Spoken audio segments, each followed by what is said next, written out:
حجر اسود عربی زبان کے دو الفاظ کا مرکب ہے۔ حجر عربی زبان میں پتھر کو کہتے ہیں، جبکہ اسود کا مطلب کالا ہوتا ہے، یعنی کہ کالا پتھر۔ یہ پتھر خانہ کعبہ کی جنوب مشرقی دیوار کے ساتھ نصب کیا گیا ہے۔ اس وقت یہ 3 بڑے اور مختلف شکلوں کے کئی چھوٹے ٹکڑوں پر مشتمل ہے۔ یہ ٹکڑے اندازاً 2.5 فٹ قطر کے دائرے میں جڑے ہوئے ہیں، جن کے گرد چاندی کا گول سا ایک چکر بنا ہوا ہے۔ جو مسلمان حج یا عمرہ کرنے جاتے ہیں ان کے لیے لازم ہے کہ طواف کرتے ہوئے ہر بار حجر اسود کو بوسہ دیں، اور اگر ہجوم زیادہ ہو تو ہاتھ کے اشارے سے بھی بوسہ دیا جا سکتا ہے، جسے استلام کہا جاتا ہے۔ ایک روایت میں ہے کہ جب سیدنا عمر رضی اللہ تعالی عنہ نے حجر اسود سے یہ فرمایا، بلا شبہ میں جانتا ہوں کہ تو ایک پتھر ہے، تو نہ نفع دیتا ہے نہ نقصان، تو سیدنا علی رضی اللہ عنہ نے جواب میں فرمایا، کیوں نہیں امیر المؤمنین، یہ تو نفع و نقصان دیتا ہے۔ اسلامی روایات کے مطابق جب حضرت ابراہیم علیہ السلام اور ان کے بیٹے حضرت اسماعیل علیہ السلام خانہ کعبہ کی تعمیر کر رہے تھے تو حضرت جبرائیل علیہ السلام نے یہ پتھر جنت سے لا کر دیا تھا، جسے حضرت ابراہیم علیہ السلام نے اپنے ہاتھوں سے دیوار کعبہ میں نصب کیا۔ سن 606 عیسوی میں جب رسول اللہ صلی اللہ علیہ وآلہ وسلم کی عمر مبارک 35 برس تھی، اس وقت سیلاب نے کعبے کی عمارت کو کافی نقصان پہنچایا اور قریش نے اس کی تعمیر دوبارہ کی۔ لیکن جب حجر اسود رکھنے کا مسئلہ آیا تو قبائل میں جھگڑا ہو گیا۔ ہر قبیلے کی یہ خواہش تھی کہ یہ سعادت اسے ہی نصیب ہو۔ رسول اللہ صلی اللہ علیہ وآلہ وسلم نے اس جھگڑے کو طے کرنے کے لیے یہ طریقہ اختیار کیا کہ حجر اسود کو ایک چادر میں رکھا اور تمام سرداران قبائل سے کہا کہ وہ چادر کے کونے پکڑ کر اٹھائیں۔ چنانچہ سب نے مل کر چادر کو اٹھایا، اور جب چادر اس مقام پر پہنچی جہاں اس کو رکھا جانا تھا تو آپ صلی اللہ علیہ وآلہ وسلم نے اپنے مبارک ہاتھوں سے اس کو دیوار کعبہ میں نصب کر دیا۔ سب سے پہلے عبداللہ بن زبیر رضی اللہ عنہ نے حجر اسود پر چاندی چڑھائی۔ سن 1268 عیسوی میں سلطان عبد الحمید نے حجر اسود کو سونے میں مڑ دیا۔ سن 1281 عیسوی میں سلطان عبد العزیز نے اسے چاندی سے مڑوایا۔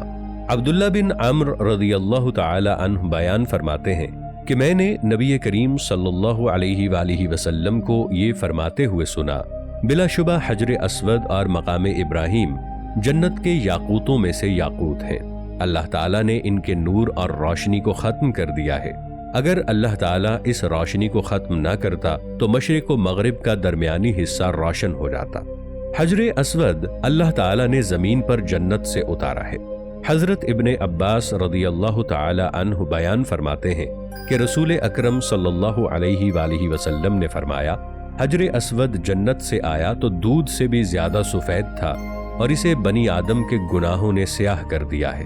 نبی کریم صلی اللہ علیہ وآلہ وسلم نے حجر اسود کے بارے میں فرمایا، اللہ کی قسم، اللہ تعالیٰ اسے قیامت والے دن موجود کرے گا تو اس کی 2 آنکھیں ہوں گی جن سے یہ دیکھے، اور زبان ہوگی جس سے بولے گا، اور ہر اس شخص کی گواہی دے گا جس نے اسے ہاتھ سے چھوا اور بوسہ دیا۔ صحیح مسلم میں جابر بن عبداللہ رضی اللہ تعالی عنہ بیان فرماتے ہیں کہ رسول کریم صلی اللہ علیہ وآلہ وسلم جب مکہ مکرمہ تشریف لائے تو حجر اسود کا استلام کیا اور پھر اس کے دائیں جانب چل پڑے اور 3 چکروں میں رمل کیا اور باقی 4 میں آرام سے چلے۔ دوستو، تاریخ میں تقریباً ایسے 6 واقعات کا ذکر ملتا ہے جن میں یہ بیان کیا گیا ہے کہ حجر اسود کو 6 مرتبہ چوری کیا گیا ہے یا اسے ٹکڑے ٹکڑے کرنے کی کوشش کی گئی۔ عین ممکن ہے کہ یہ تعداد زیادہ ہو۔ 7 ذی الحج سن 1317 ہجری میں بحرین کے حاکم ابو طاہر نے مکہ مکرمہ پر قبضہ کر لیا۔ اس قبضے کی وجہ سے ہر طرف خوف و ہراس پھیلا ہوا تھا۔ خوف کا یہ عالم تھا کہ لوگ اس سال بیت اللہ کے حج کے لیے نہ آ سکے، یعنی اس سال بیت اللہ کا حج نہ ہو سکا، اور کسی بھی شخص نے عرفات کا منہ نہیں دیکھا۔ اسلامی تاریخ میں یہ سب سے پہلا موقع تھا جب حج بیت اللہ کو ساکن کر دیا گیا۔ اس ظالم شخص نے حجر اسود کو بیت اللہ سے نکالا اور اپنے ساتھ بحرین لے گیا۔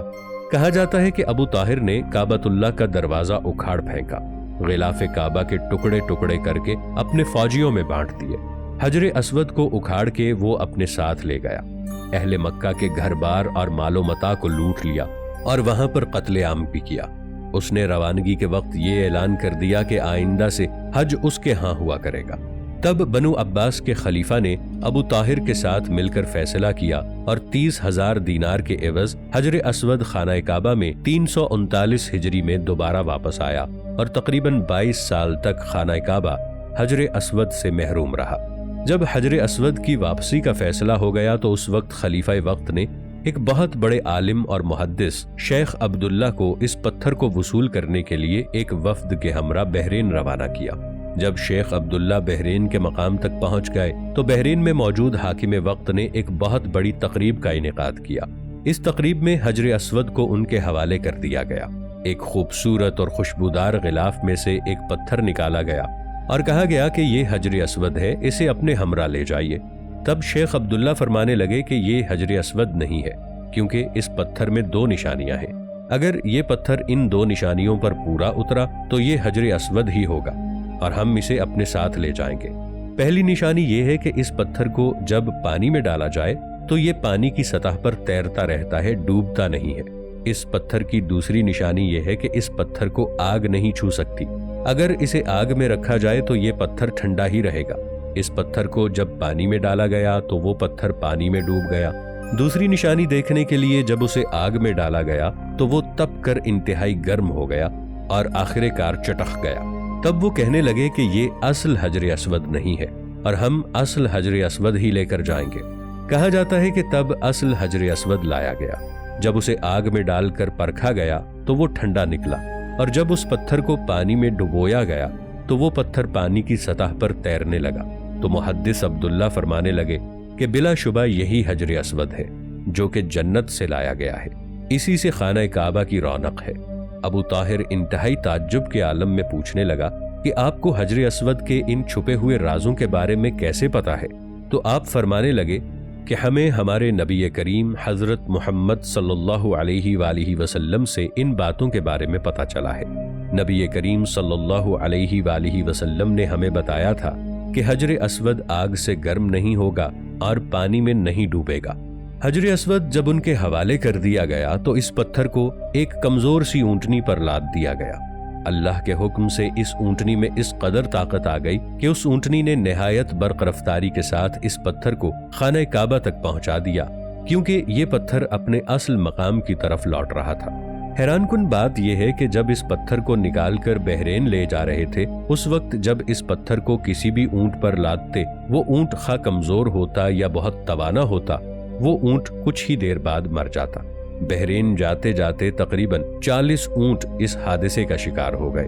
اس طرح 22 سال کے طویل عرصے کے بعد یہ پتھر اپنی اصل جگہ پر نصب ہوا۔